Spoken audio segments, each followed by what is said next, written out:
बारामती तालुक्यातच अजित पवारांच्या पत्नी जे आहेत सुमित्रा पवार यांच्या बॅनरवरती शाईफेक करण्यात आलेली आहे। खरं तर लोकसभा निवडणुकीचे उमेदवार म्हणून बघितलं जातं त्यांना, किंवा असतील किंवा नसतील, पण शाईफेक झालेले आहेत त्यांच्या बॅनर, कितपत योग्य वाटतं? अत्यंत तापदायक आणि निंदाजनक ही घटना आहे। लोकशाहीमध्ये प्रत्येकाला आपले बॅनर झळकवायचे किंवा कार्यकर्त्यांना ते अधिकार असतात, आणि अशा पद्धतीनं कोणा नालायक लोकांनी तसं केलं असेल तर त्याचा मी धिक्कार करतो, निषेध व्यक्त करतो। त्यांना पण मी आव्हान करतो की अरे नालायकांना शाई फेकून एखाद्या स्त्रींच्या बॅनरवर शाई फेकणे ही महाराष्ट्राची संस्कृती नाही कुठल्याही नेत्यांच्या। जर तुमच्या धमक असेल तर समोरासमोर येऊन उतरा आणि लढा, पण अशा पद्धतीनं हे नालायकपणा करणाऱ्या लोकांचा मी तीव्र शब्दात निषेध व्यक्त करतो।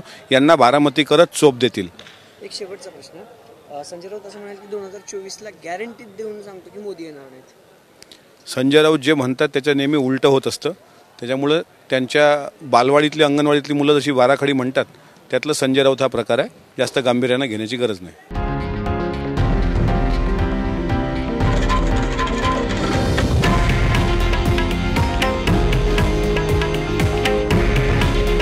हे आहे देशातील नंबर 1 न्यूज नेटवर्क आणि आपण पाहत आहात TV9 मराठी। काळजी तुमची, हित महाराष्ट्राचं।